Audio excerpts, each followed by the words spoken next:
Welcome to What It Takes, a podcast built to provide valuable insights for people just like you. Here we discuss industry-specific details of what it takes to navigate a journey of professional success from those that have already done it. We're not here to be vague. We're here to get to the nitty-gritty of it all. And today we'll get to the nitty-gritty of what it takes to build a successful ASMR YouTube channel with our guest, Kat. Tom, tell us about Kat. Well, first off, her smile is just like glowing right now. I feel like I can't look at her without smiling myself. So let me get through this though, Kat. So Kat's interests obviously are YouTube, cooking, going to the gym, which I love working out. I enjoy that as well. We might have to talk about that. Kat's got 10 siblings and almost triple that in nieces and nephews, all in Canada. So welcome to the United States. Maybe we can get your family over here too. And you've worked in some other industries, mainly food, 2 office jobs, some sales, which were in duct cleaning services. I'll have to ask a little bit about that and how you got out of that. And you started your channel April of 2019. You monetized it March of 2021. So about 2 years later. And then the business partners. So right now, current business partners as you work different brands. So it's hardly ever the same person from what you've told us. HelloFresh, Raid Shadow Legends, Manta Sleep, and maybe some others that you can bring up here. And their background a little bit was their brands work with influencers on social media channels to promote their product and make an incentive on people purchasing their product. Your earnings, which I'm very impressed with, 2022 YouTube earnings on just AdSense, this doesn't include sponsorships, was $44,424 in 2022. And then you're estimating over $60,000 this year in AdSense alone, not sponsorship. So first off, Kat, really appreciate you being on with us and stoked to learn more about what you're doing. Thank you. I appreciate you guys having me on. I'm excited. So Tom mentioned their AdSense, and I know we'll get into more of this later, but what's the difference between AdSense and sponsorship? Yeah, so AdSense is paid by Google. And the amount that you get paid depends on how many people buy from the ads that are placed in your videos that are provided from YouTube. You can place the ads wherever you want. You can do however many you want. With ASMR, because it's meant for sleep, you're not supposed to really put ads in the middle of the videos. But I do. And then I have Patreon on the side, which we can talk about as well. So if you want ad-free, you can sign up to my Patreon. So that's AdSense. It's provided by Google, paid by Google, provided by YouTube. And that number is different every single day. So the customizability of it, they literally go, hey, here's some ads that we think we could put in there, or do you get to choose the ads that you want to include on your videos? Believe it or not, we can't choose the ads. I think YouTube is trying their best to be as relevant as possible, but they've been doing a pretty weird job lately. So things are changing. The algorithm might be a little off. I would say so. Okay. To my knowledge, right now, things are a little crazy. I think it's because of shorts being monetizable on YouTube now. Lots of people are gravitating towards shorts. Also, because you can have one video and post it on 4 different platforms, whereas if you just have a full ASMR video, it's hard to dictate where it goes. So, I mean, it goes obviously horizontal, right, on the frame, but other videos, they're different with how you post them and stuff. And so, with that AdSense that's listed, do you already know how much you'll make per ad? Like, hey, if I add this one, it's going to be 10 cents a view, or it's going to be whatever. Do you know how much each one could bring you depending on views, obviously, but does it have a price next to those ads that you can select? No, absolutely not. The only thing that you can do is you can choose whether or not you want to place ads at the beginning, in the middle, or at the end of your video, or all of them. That is the only thing that you will know about your ad. Ad. Okay. Yeah. So the customizing really comes with, do I want it at the beginning, the middle, or the end of my video? Exactly. And I'm sure there's people that are hating. What do you do? Yeah, so I probably shouldn't be doing what I'm doing. Like I said, I post ads in the middle. I do beginning, middle, and end. I'm a Oh, you psycho do like all of that. it. I'm Nice. a savage, but hey, nothing's free in life.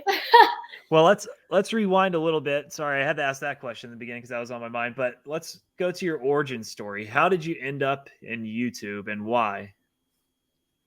And I want to hear about HVAC sales. Yes, I'll get to that. It was a Okay. short period of my life. That's all right. It's still interesting. No, for sure, definitely. So YouTube. The first and only time I considered YouTube was after I had met my husband, and he had shown me a few YouTube videos from his, people that he knew in school that were doing well on YouTube and they were making an income. And previously to this, I had tried making an income, I don't know. I got into some pyramid schemes. So I had tried to make money and it wasn't working out for me. And so basically I had given up. But then when I found out that you can make money on YouTube, I was like, oh my goodness, like I have to try this, right? But what niche am I going to do? So at first I was actually doing vegan food videos. And this was way back when I first met Jeremy. I was doing vegan food videos at home, in his home. So that was pretty crazy. It didn't That was get 2019, you said? Is that when you started? Yeah, 2019. Okay. And that didn't really go anywhere. So I was like, man, do I want to make money on YouTube or do I just want to continue to get, 5 or 6 views a video? So I was like, I had to change up my niche. It's not going anywhere. So I started to get into like workout videos. And I worked really hard on those. And I had a video that got like 20,000 views and I was so proud of myself. But then all of my other videos didn't get any views either. So I was like, I feel like I'm not going to grow in this. And I was scouring the internet looking for a niche. I was like, what could I do? What could I do? Like, do I go live in a car and film myself cooking outside? Because I knew videos like that would do well. But I'm like, I don't think I'm capable of this. I don't think I'm cut up for this. There's some people like that. I've seen that, right? They gather around a fire. They've got like one of these old-fashioned knives and they're cooking everything on a fire. And then it shows you like cutting them, right? I know you. Did you want to do that? Were you going to do that? And then Jeremy was like, Kat, no, like stop. Like we're not living outdoors. We were close with our first video. Yeah. So my first ASMR video was a nature video, and I used to listen to nature falling asleep. So that was a ASMR niche, right? So I used to listen to that. So I was like, oh my goodness, like let's go. It was in the fall. It was in the fall of 2020, I think. Yeah, fall of 2020. And I was like, let's go outside and make a leaves video, like where there's lots of leaves down at the park at Noose. And I was like, let's make a video where we just do the leaf sounds, right? So it was really fun. I'll never forget it. I just thought it was the coolest thing. I was going to become this nature person. It was going to be great. But then I stumbled upon ASMR, like the ASMR that I do now, the POV, the real person ASMR, and I saw how many views people had, and I was just like boggled. I was like, wait, there's these people just doing this kiddish stuff, and they're getting all these views. So I scoured the internet, and I don't know, I became a detective for a couple months, and is all I thought about. All I did was just try to figure out what kind of videos I would have to make to actually get views myself. So the first video I ever did that was a role play was, rude girl does your makeup, and it's just like you're talking to the camera and you're pretending to be doing somebody's makeup. And I just laugh at that video now when I see it because I was just so young and so, I don't know, it was just so rude funny. Girl. Or are you just like, that lipstick looks terrible. It was like a little sassy video, just something entertaining. Yeah. Okay. So I know you're probably thinking like, what the heck is that? Like, why would you want a rude person? It's just a little sass. It's just entertainment. Yeah. Sometimes people will pretend like you're their actual big sister, when they miss their big sister. So It's interesting for sure. Which I got to cut right here. ASMR. I don't even know what it stands for. Yep. I know what the videos are like. I just don't know what ASMR stands for. And I didn't for the longest time either. But Jeremy, my husband, was like, you better know what this stands for. So it stands for autonomous sensory meridian response. And although that might not make any sense to you, let me give you an example of you responding to something that might make you, give you the shivers. So, for example, one very popular, they call them triggers. One very popular trigger is when you're at the doctor's office and, they look through your ear with the ophthalmoscope and it's comfortable, or they check your heart rate and it's sort of soothing, even though the doctors aren't soothing, but it could be anything. It could really be just if you like your hair being played with, just like simple things that involve touch. And you mentioned like sleep, right? Like, am I supposed to have like my eyes closed as I go through that experience? Yeah, so you can do either or. People fall asleep to these videos, and so some people probably do that, and some people probably have their eyes open until they fall asleep. Well, I mean, I've seen popular ads, and I think I have the app on my phone, that sleep one, right, where they'll like read a book to you or read a story. Sleepiest, and they'll read like a story to you in this soothing, calm voice where you could just lull off to sleep, and like they slowly, right, and where you're just like, oh my gosh, like you just nod off. So I'm wondering how is maybe that and what you're doing different? Is there a difference? It's the same concept. You're still enjoying something, right? So you could either be enjoying something visually, or you could be enjoying something like just hearing it. So it's really what you prefer. Do you prefer seeing something? Do you prefer just falling asleep to something and listening? Everybody's different, right? And it almost seems that you have a niche inside of a niche, and correct me if I'm wrong, but just going through your YouTube channel in preparation for this, I saw a lot of doctor-related videos. I mean, is that a niche inside of a niche, or do you just know those are going to get views, or do you enjoy making them? Or is that just what people want? I mean, how did you kind of come up with that? Because it seems like you had a lot related to that theme, if you will. Yeah, so medical is extremely popular. It's the most popular. Okay. But I am definitely a niche inside of a niche for sure, just with my technique, the way that I film. If you look at other ASMR channels, for example, if you look up Sky ASMR, she is always just in front of the mic, and she does a lot of hand sounds, and she makes a lot of different sounds with her microphone. And she's just completely different than me. I do role play ASMR, where you're actually doing a role play. And I do have a second channel. I don't know if I mentioned it, but it's Katharina ASMR POV. So with real person ASMR, it's usually 2 people in the video. So I have a real person ASMR channel for that. Then with POV, there's usually only 1 person in the video. And so that's why I created a second channel, so that I could have both types of niches within the niche. Because I started off doing videos like the POV channel. I wasn't doing real person ASMR until like 6 months after. And that is how I gained my popularity, was with POV videos. I stood out like crazy because, believe it or not, I can talk really, really fast and do a lot of things without thinking twice. And people liked the fast and aggressive ASMR, whereas it started off being a very slow type of thing. But now I think with the world changing and with ADHD, like I have a lot of ADHD videos as well that people absolutely love for some reason. And when you say ADHD, meaning like there's a lot of transitions in it of like what's happening, or what do you mean by that? For sure. Super, super quick movements, very fast trigger turnaround. And sometimes things don't make sense for a good reason. When they don't make sense, it confuses the viewer, but for some reason, people like that. It sort of like snaps you out of reality. I think people watch this people watch it for anxiety as well, So honestly, anybody could watch ASMR. I've don't understand it, but I know, I mean, from knowing you and talking about it, there is a huge following, and I don't know if it's a younger generation thing. I don't know. I mean, tell us about that. What kind of age group do you feel like you're going after here, or that interact in this community?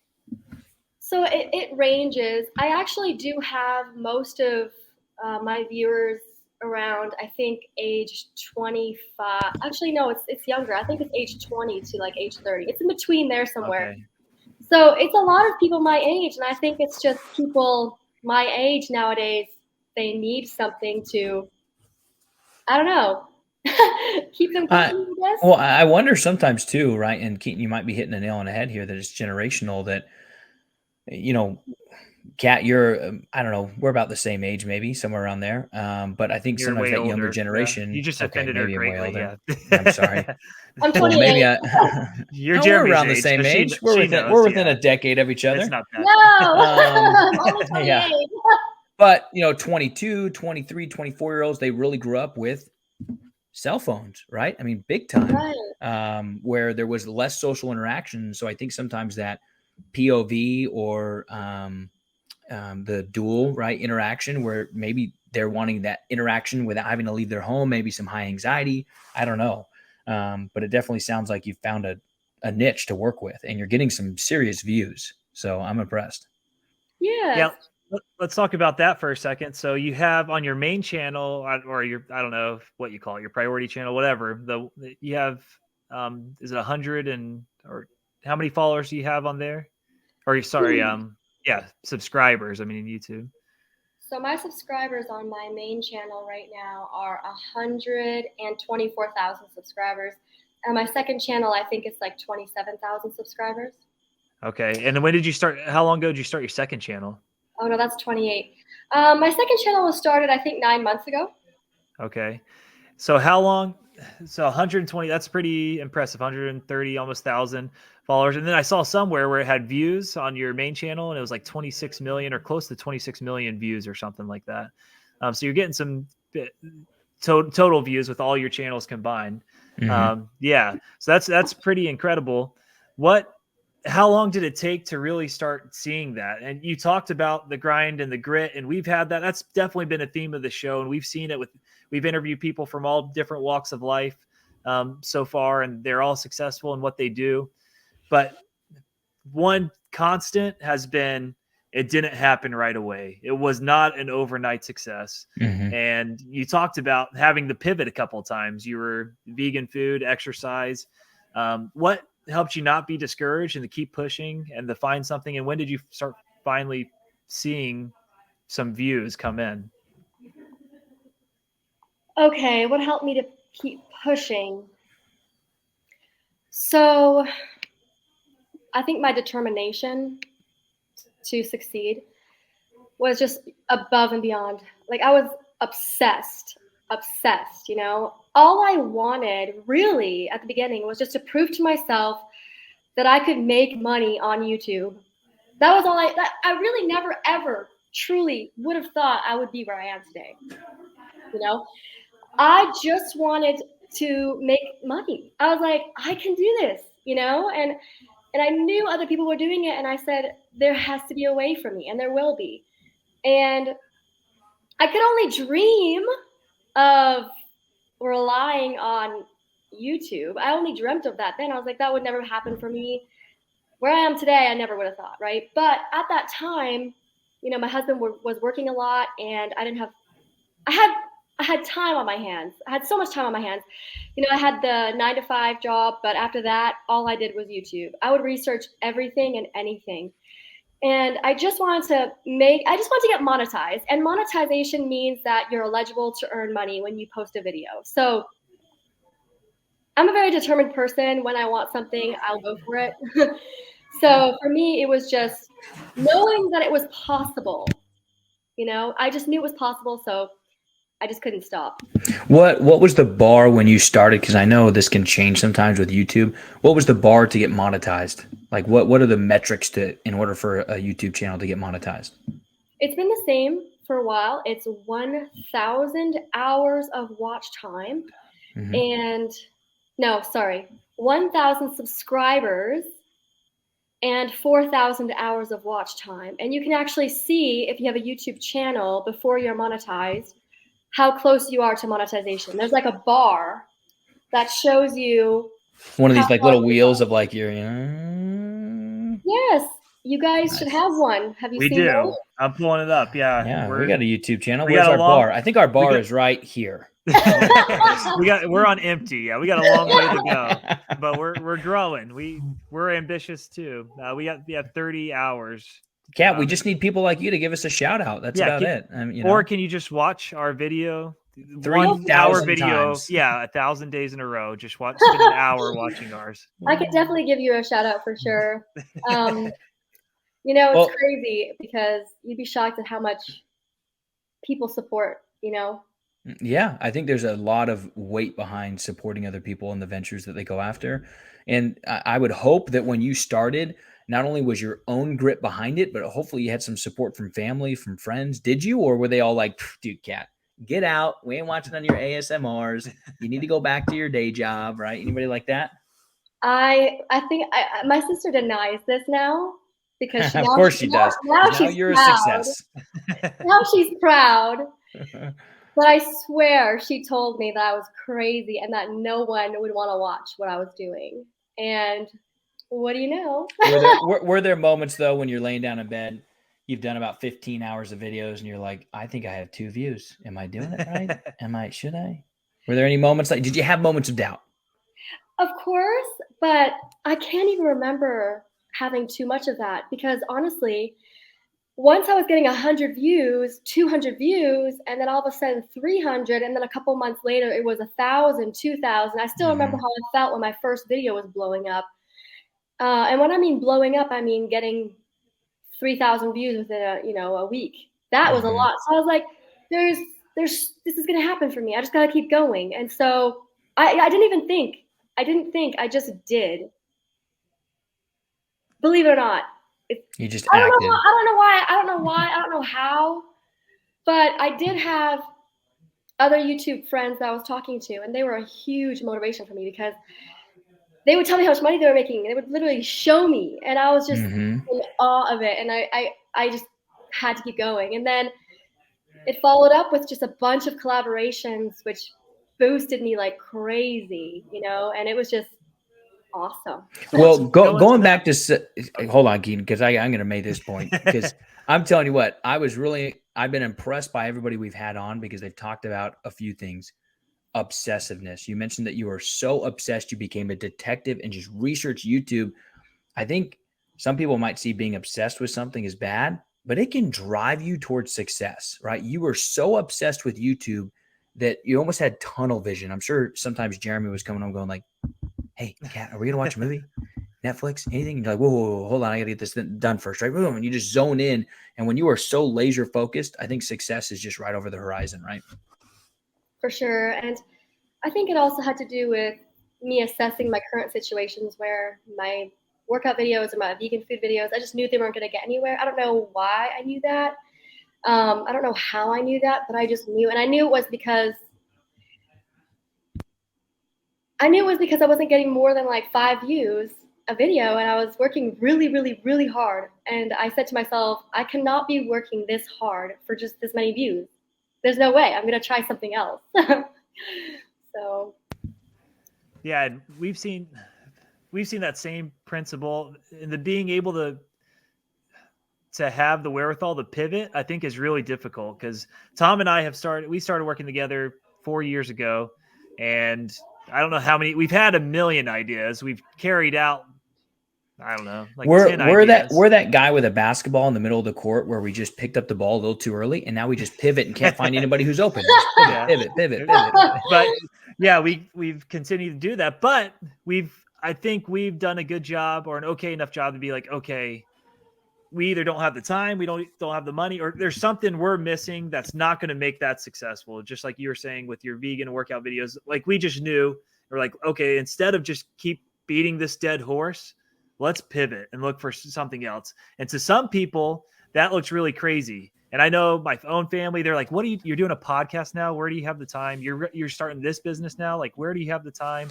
What do you do? Like, just focus on this. Like, I don't know if none of my family's told me that, but sometimes I can see in family and friends' eyes, like, oh, you're on to something else. Like, okay, you can't stick it out. You can't yeah, hold you off. can't stick it out. But I think that ability to be able to pivot and know when to pivot is so important. And obviously, obviously it worked out for you really well. When did you feel like the tipping point? You mentioned collabs and how those helped you.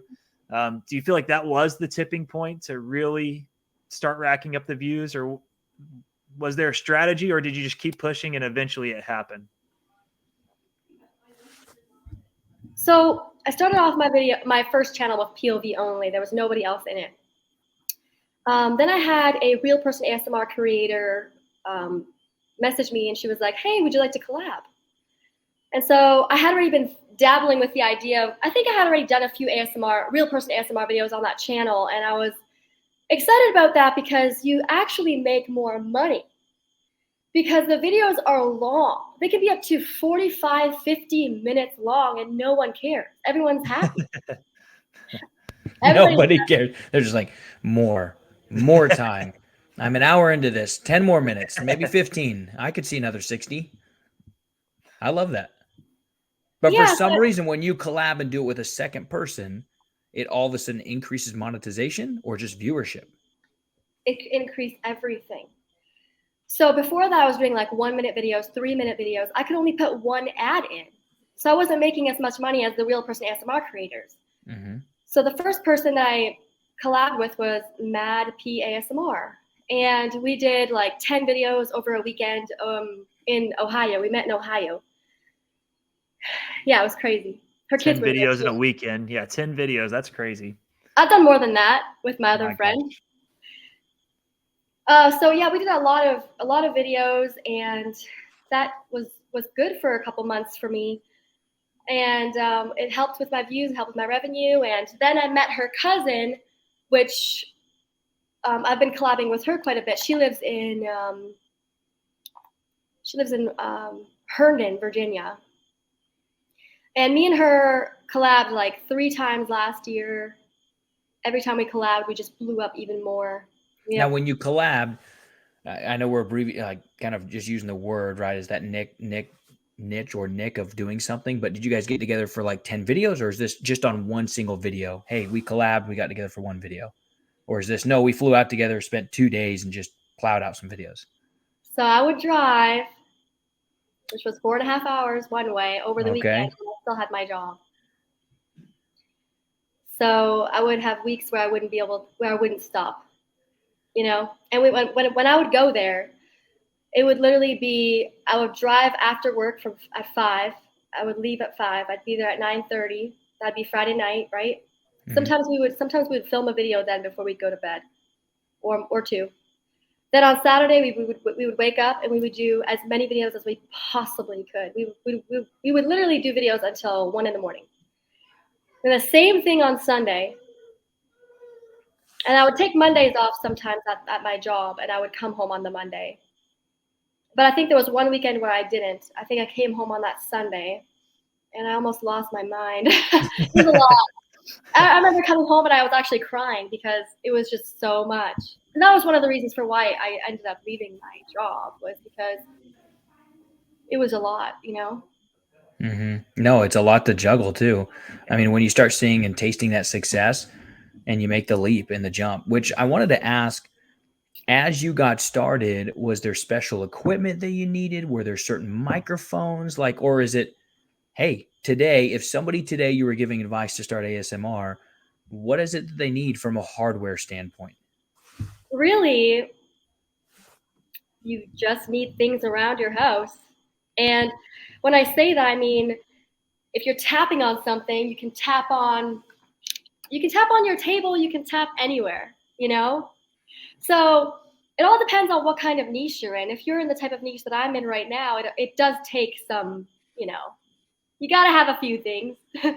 But if you're starting an ASMR channel and you just want to do like the videos that I was doing before I was doing the real person ASMR videos, you really don't need anything. You have sheets of paper that are different colors, and you ask the viewer what color they are. that's something that you already have in your home. You don't necessarily need a microphone. I didn't have a microphone for a long time. And when you don't have a microphone, it's called lo-fi ASMR. And some people absolutely love lo-fi. Lo-fi videos go viral. That's incredible. So for lack of equipment, you do better, That's or you right. could do That's better. right. Yeah. Yeah, and to this day, I film with my phone. That's what I was going to ask you. Okay, you film with your phone. We can ask, what phone do you have? I have the Samsung S22 Ultra, and I film with the front camera, which is 40 pixels, which is pretty good. I started off with an S9, and that was really sad. You've never been an iPhone person? So I had actually gotten an iPhone, and I got Don't do it, Kat. Don't break my heart. And it was really sad because I wanted it, but I just did not like the front camera, so I had to return it. So They're it's all usually about the behind camera. on camera. Yeah, I get it. Yes. So I mean, do iPhones have now the 40 pixels? I mean, yeah. They don't have 40 pixels, I'll tell you that much. They claim to have one of the best cameras. I will say I've seen ads where they're like, we did this whole ad with an iPhone. Sometimes I'm a little skeptical about that. But there are some pretty impressive videos you can do, I think, with both type of phones. Yeah. Would you suggest, if somebody is starting out new, would you suggest going one type phone, over one operating system versus another? Honestly, I have friends who are obsessed with their iPhones and would rather die than not have one. So, and those are my ASMR friends, So I think it honestly just it's preference, really. It's really just preference. So all of them are quality enough. For sure. I have some people that use their iPhone 7s, and I don't understand how they can do that. But I guess sunlight really helps with some people. Sunlight is really nice, but I don't know. My S9 just did not cut it after a while. And do you have a tripod? Is that what you started with, or what did you do? Or did you just lean it against something or what? Yeah. It's funny. I actually did lean it against something for a long time. I have blinds in my head. Like, when you have a window with blinds, I had my phone in the blinds and I would just film. but see, that speaks volumes to entrepreneurship, starting something new, grit, doing something that no one else is willing to do, right? Some people, they get intimidated, Kat, where they go, ASMR. I mean, I can get in front of a camera, but then they get sometimes boggled up with analysis by paralysis or paralysis by analysis, right? Where they're just like, well, but I need like that microphone. I need that phone. Because when I watched that video, she had all this cool stuff and blah, blah, blah. But sometimes it's just jump in and get started. I love that you're like putting your phone in the blinds to hold it and just, let's make a video. Let's do it. I'm right here. For sure. And I would have all my props beside my camera, and they would always fall, and I would always be so annoyed because I was like, I can do this. I just need this stuff to just stay. And for the most part, it did. That was when I was doing my POV videos. But then when I was doing real person ASMR videos, I got a lot of help from Mad, the first girl that I collabed with, and she sort of told me what to buy, because you have to buy a massage table, and you do need, a microphone for better quality, and a tripod. And I have one of those really long stands. I think it's there's like a different name for it, but. And what is there a particular type, just so we can show links here, microphone or tripod? You were kind of mentioning there's a specific name for it that you would recommend, or just any would do, or what?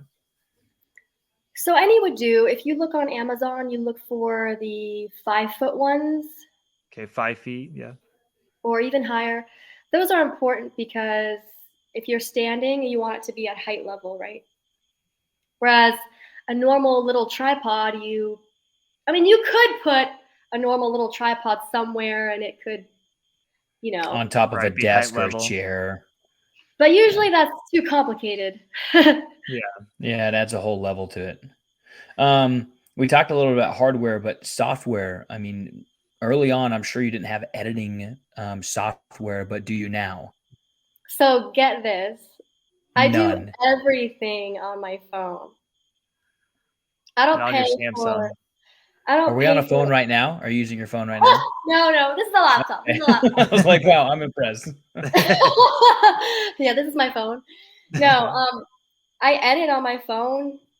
I edit through CapCut. CapCut, Um, CAPCUT. yes. I've never heard of that. Yeah, Okay, CapCut. can you pull that up, Dawson? I think CapCut. CapCut is part of TikTok. They've provided a editing software for free that you download. It's absolutely amazing. It doesn't So take it's away all any. free. You don't have to pay for any of it. CapCut's free. Yes, it's Oh, totally free. There you free. go. It's Free awesome. all-in-one video editor. Wow. Wow. And it's an app that you can download to your phone. Yes. Wow. I I'm have gonna been be using. downloading that. You can also use iMovie too. iMovie's free too, right? Yeah. iMovie's good, but I don't know. I've obviously never used CapCut, but I feel like I've used iMovie before, and there's so much you could, I feel like, do with it that I get sometimes overwhelmed. I back feel like it's to cumbersome. I've used paralysis. iMovie quite a bit, and it's pretty cumbersome. And Yeah. you have to really dig to figure out how to use it. Did you find that was the same case with CapCut, or is it pretty intuitive and pretty easy to go through, or did you just have to Google or YouTube how to use it? I mean, how did you become proficient at CapCut? Honestly, CapCut is the most easiest platform I've ever used, ever. It is so simple. You just put your videos in, and at the bottom, you can choose what you want to do. If you want to, split the video, delete the split. Of course, when it comes to graphics and stuff, it's limited, but I don't need any of that. I just need to edit my video and post it. I have nothing. You can put words on there, and you definitely can do some cool stuff. But unless you're a professional, who needs premium quality videos that go on channels where they get 500,000 views in a couple of days, I think you're good. I'm good. Well, let's say at what point would you get in your career here on YouTube that you would maybe consider or need to hire a photo editor or video editor, a camera person? Do those come into play for ASMR that people are big, or even the largest of ASMR providers on YouTube, are they still doing it all by themselves? Well, the largest creators, from what I know, definitely have editors. I've seen them ask for editors, and I see them talk about their editors, and I don't blame them because they do have that premium quality where they're filming with cameras, and they just have so much. Multi-angles. Oh my goodness, you should look up the B movie, the ASMR B movie. It's absolutely incredible. So what ASMR B movie? So go into that niche. Yeah. I mean, what other niches are there that are prevalent? So we know there's kind of medical. What other ASMR niches are there out there? Wow, I feel like there's so many. It's hard to even name what they are because of how different they are. And I don't know. For example, there's a fast and aggressive niche where everything is fast, right? And a lot of those channels are newer now, the fast and aggressive tapping and all that. So there's like fast and aggressive tapping, and then there's like the clothes scratching videos where people scratch on their clothes, and I think that's like a niche in itself too because it's so popular. Then there's what about like ice scraping? Like gives you chills, right? Oh, just thinking about ice. Okay, you can find anything, honestly. Sorry, I interrupted. Keep going. Oh, no, it's all good. It's all good. Then there's like the whisper, and then there's the soft spoken. Some people like whisper, some people like soft spoken.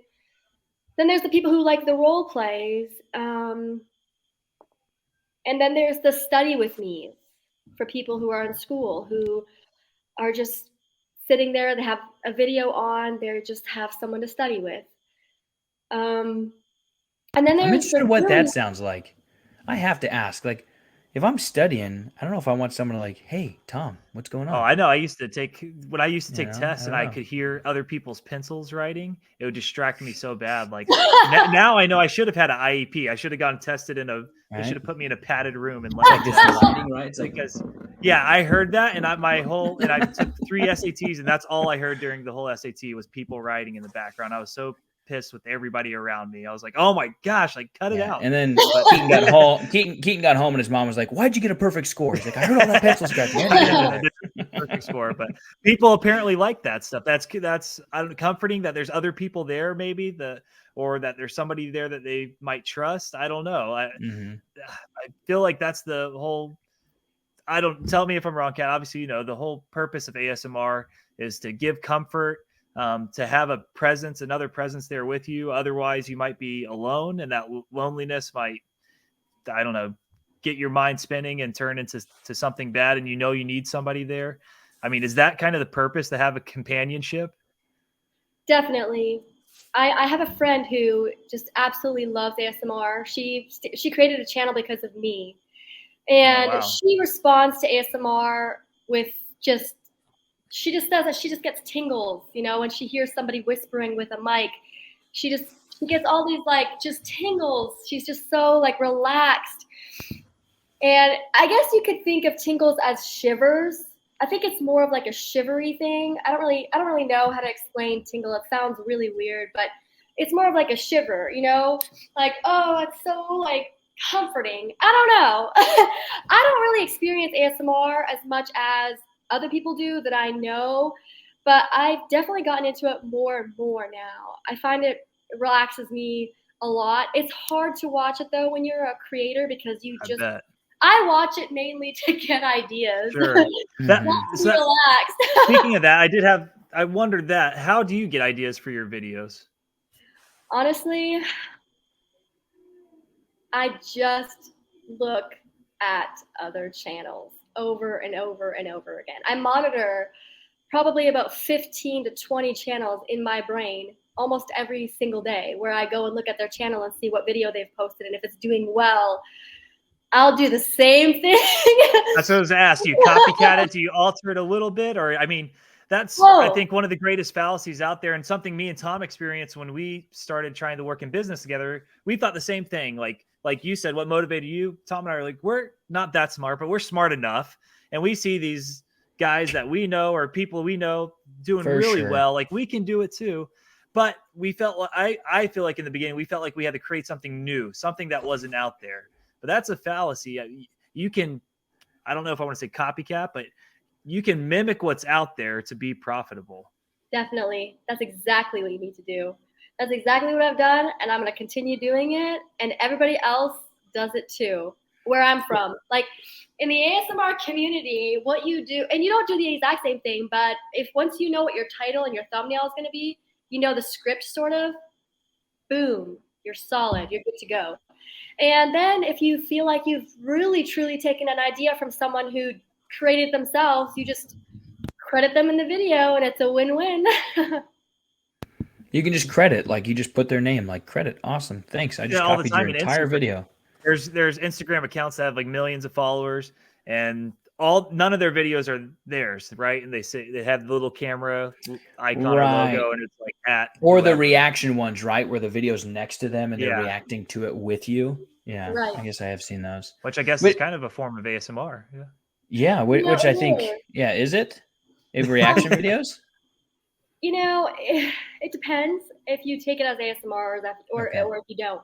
Because reaction videos can sometimes be gruesome in a way, ooh, what's that? Not really comforting. Where they force maybe a feeling upon you, right?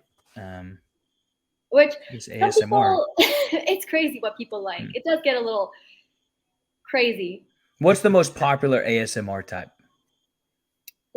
Most popular hands down type. Is it what do we talk? POV? Is it I would say it's POV for sure. Real person ASMR. There's not that many creators out there. I think that's why I do so well. Mostly, but yet it's so popular. It's the most popular, but there's only a few creators. Well, okay, no. Real person ASMR is not the most popular. POV is definitely the most popular, but the most popular creators of ASMR are POV creators. And then you have someone like, wow, what's his name? I don't even know what it is, but he has the most incredible ASMR videos where it's all just the most high-tech sounds I have to look him up. Hold on. He's incredible. Yeah, You guys, you have to share him with us for sure. you Yeah, share have him. to look him up. He's amazing. We'll get Dawson to pull him up. Yeah. He's one of Mhm. a kind. No one else is as good as him. And you Is he cannot. seen as like the king of kings amongst ASMR? He is, but he does something so different. It's just awesome. Let me put him in the chat right there, okay? Okay. And yeah. I have fallen asleep to these videos so many times. I have tinnitus, which is a ringing in the ears, and so that's why I would listen to nature sounds. But this guy is next best. You put the headphones in, and it feels like there's water in your ears. It's the coolest feeling. And he has so many different types of videos.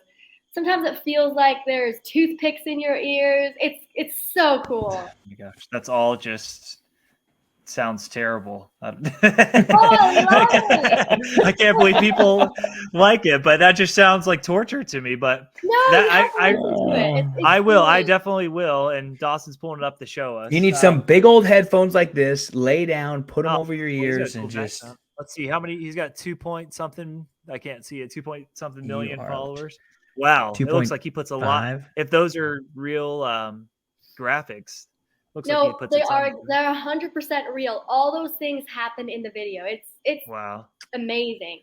So he pours a lot into this. Yeah, obviously. I wonder if his background's like graphic design. I mean, that's some impressive stuff. Or he's got a team. He's put together a That's team true. to do it. That's true. So ear waxing, do you see that one?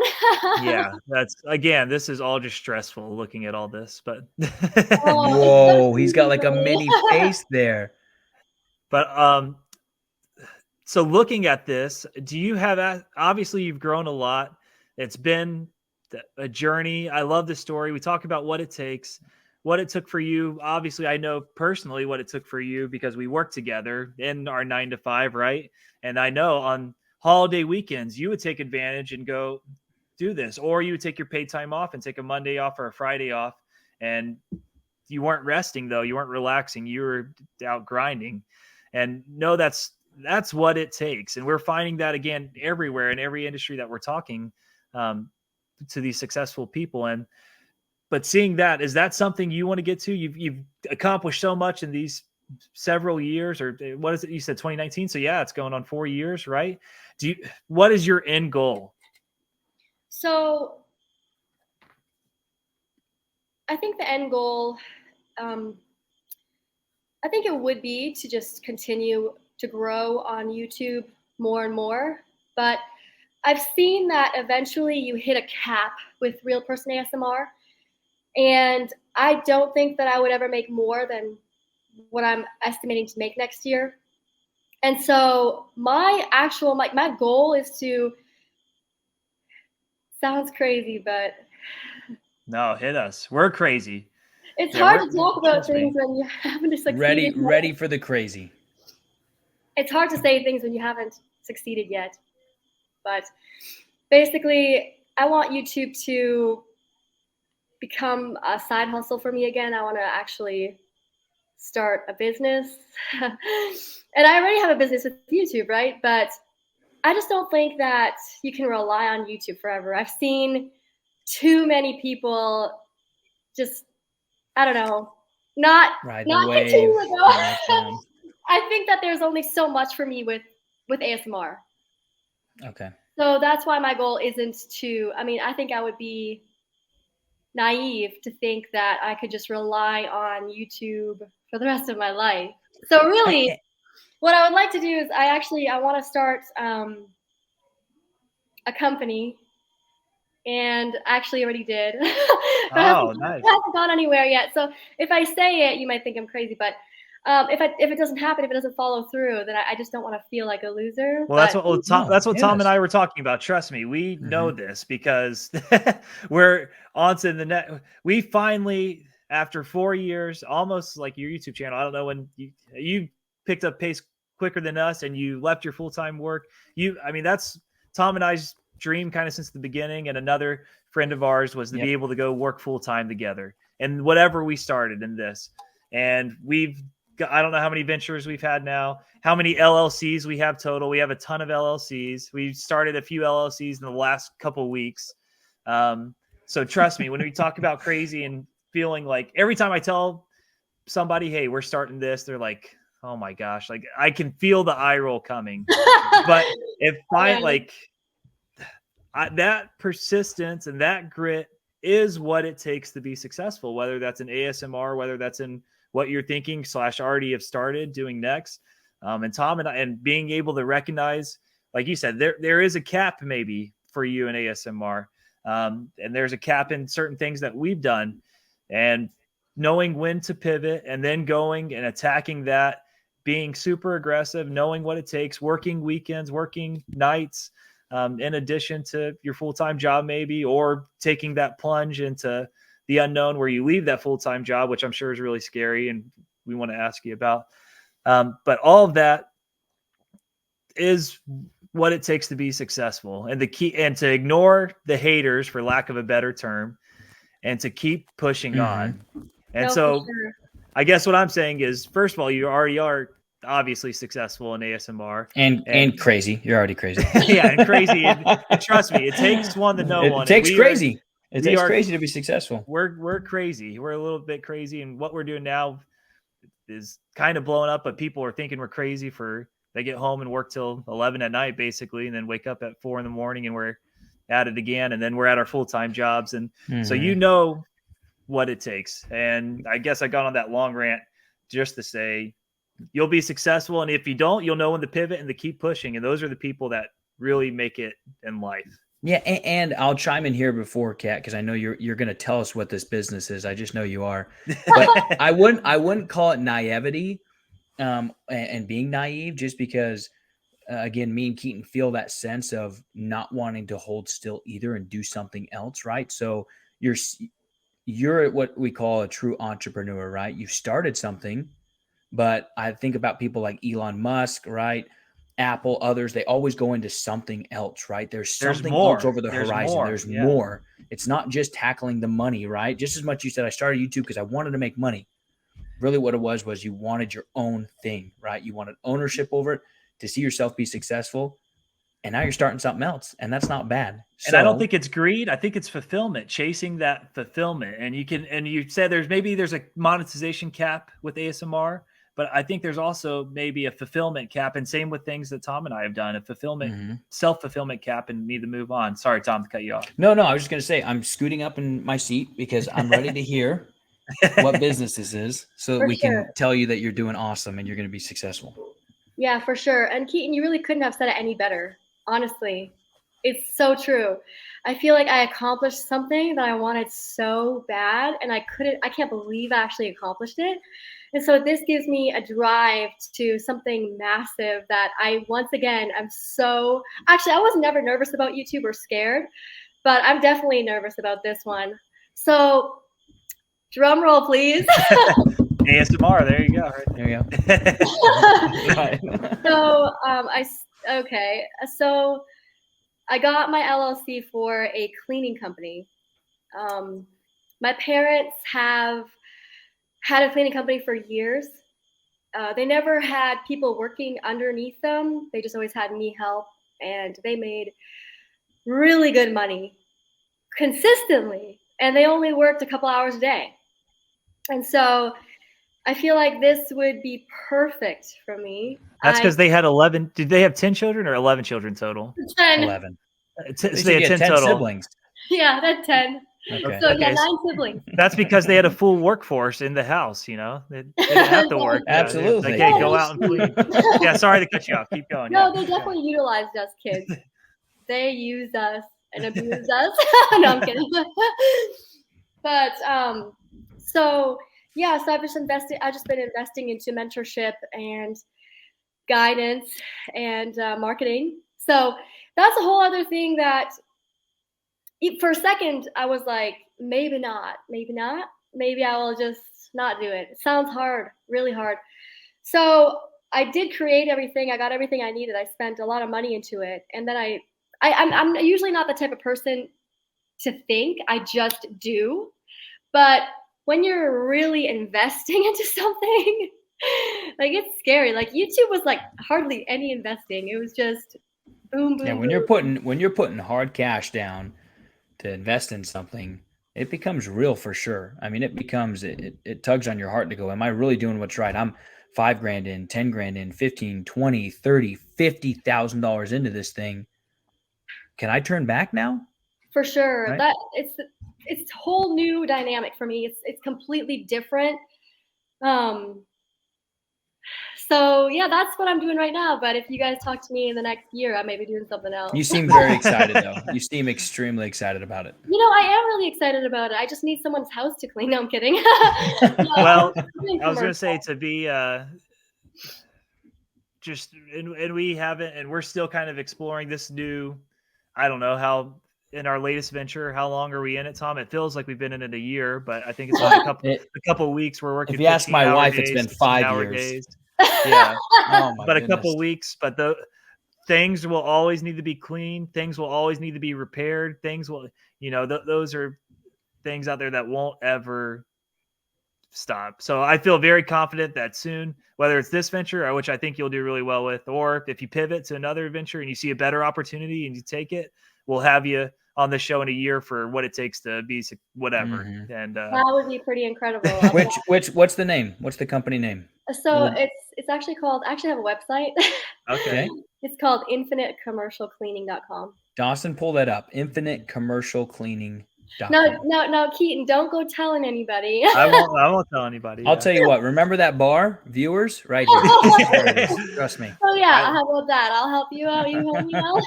That's right. So we Infinite our tens and tens of viewers. Yeah, hopefully won't see it, but healthy and hygienic. Looks very good. Yeah, it's clean. It's sleek. But I have full confidence you'll do really well in this. And you obviously, like we know, with everybody we've had on, it's been a theme. They've known or had to figure out what it takes and been willing to do that. And it's not for the faint of heart. It's not easy. What do you think of my logo that I created? I was about to ask how long it took you to come up with it. All of this took me forever. That's why I'm like, do I really want to do this? But see, you love it, and you asking what we think about even the littlest details means that you just you're passionate about it. And you're just like, this has got to work. I put time and effort, and as much as you could throw. I mean, Kat, I'm not going to ask how much you're into this venture, but let's just call it thousands and thousands of dollars, right? What really you vested is your time and your heart, right? I think that's where entrepreneurs, they look at, and me and Keaton have been there, where we're like, I know we just spent $50,000, but we are vested and we are in it to win it, right? And I think that's where I would agree with Keaton, why you're going to be successful. You've tasted the grit that it takes to be successful in doing your own thing. Pivoting is really the littlest of your concerns. It's just a matter of, can you maintain that grit and that consistency until it does become successful? Most people, that's why they don't become successful. They give up too early. Most people would be where you are. When they go get shot down on a sale, they'd close cleaning shop. Or ASMR, they'd be like, I only got 10 views, 1 view, 2 view. Oh my gosh, 500 views. The next view, 10 view, 2 view, and then they quit. It's consistency, grit, and continuing on. For sure. And I honestly, to this day, believe that I'm extremely lucky for where I'm at today. I see people start new channels all the time. I have my friend who started her channel like 10 months ago, and she still only has under 3,000 subscribers, and she'll get 1,000 views per video, but she still hasn't even hit, a couple $100 a month. So the fact that I was posting every single day, researching every single day what videos would do well, even though I didn't really feel like doing them, like one minute cranial nerve exam, I was like, what the heck is this? Am I going to just do this? I guess. And it got me to where I am today. So sometimes you just really have to go out of your comfort zone. Right. There's no growth in the comfort zone. That's what I've always had a wise person tell me. Yeah, you should be comfortable being uncomfortable. So you're talking about being lucky. I don't really believe in being lucky, but I think we make our own luck, and then I think we're definitely blessed as well. For sure, 100%.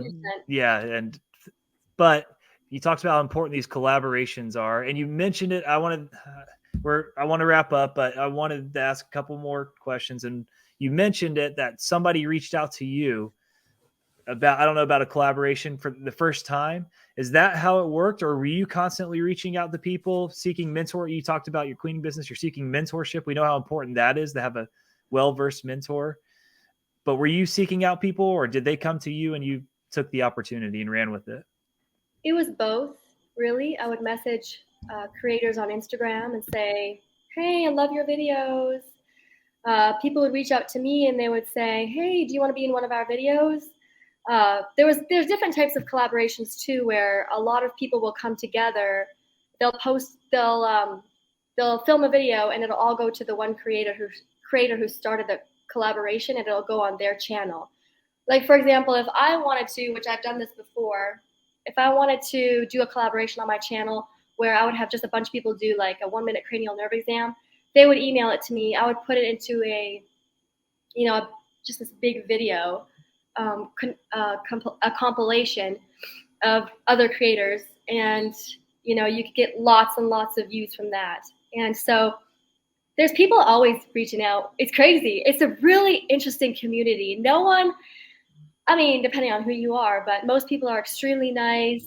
They care about each other. They want each other's channels to grow. It's a very humble and very, very, very sweet community. I mean, I could only have dreamed to be in a collaboration with one of the biggest ASMR creators on YouTube. So I was in a collaboration when I was, in my opinion, super small at the time, when everybody else was just way bigger than me, but they wanted me to be in their video.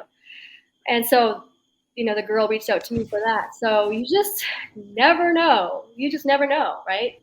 Mm-hmm. Yeah, they saw something in you, right? Right. Watch one of your videos, see something, give an opportunity. But I think it starts too with, you've got to get up and do something. You can't wait for opportunity to hit you, right? Like Keaton said, I don't think we get lucky. I think we create our own luck. And I think you did that somewhat of reaching out. Hey, watch your video. Love it. Networking has been a common theme as well with people that have been successful. As much as they might go solo and start their own business, do it on their own, they got that mentorship. They networked. They reached out. They did something. They got up their butt and actually connected with people. Yes, mentorship is extremely important. It helped me tremendously. I learned a lot from the girls that I saw in person and actually filmed with. We learned so much from each other.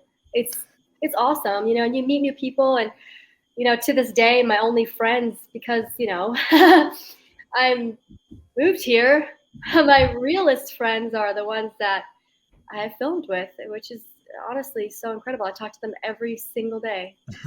That is pretty incredible. What I want to wrap up here is, if there's somebody starting to get in this industry, or they're wanting to create an ASMR YouTube channel, what advice and counsel would you have for them to be successful? I would just say, do what you film the ASMR, the type of ASMR that you like to watch, and don't be afraid. There's nothing to lose. If you post a video, everything's going to be okay. You don't have to share your video with your friends or family until it gets views and you're proud of it. Don't let the comments get to you. That's a whole other topic. Yeah, I wanted to broach that subject, but another time. I'm sure that's a whole, like you said, a whole thing. And just go ahead and do it. You've got nothing to lose. Absolutely nothing. You've only got things to gain. She's definitely a professional, Keaton, because I seem soothed and encouraged that I can do it. I can go after We can do it. Yeah, we can do it. That's right. Kat, it has been extremely awesome to have you on our show and our podcast. We really appreciate your time. Thank you so much. I really appreciate it. And I'll definitely be sure to give this video a shout out. So send me the link. Cool. Thank you, Thanks, Kat. Kat. Dawson, hit it for us.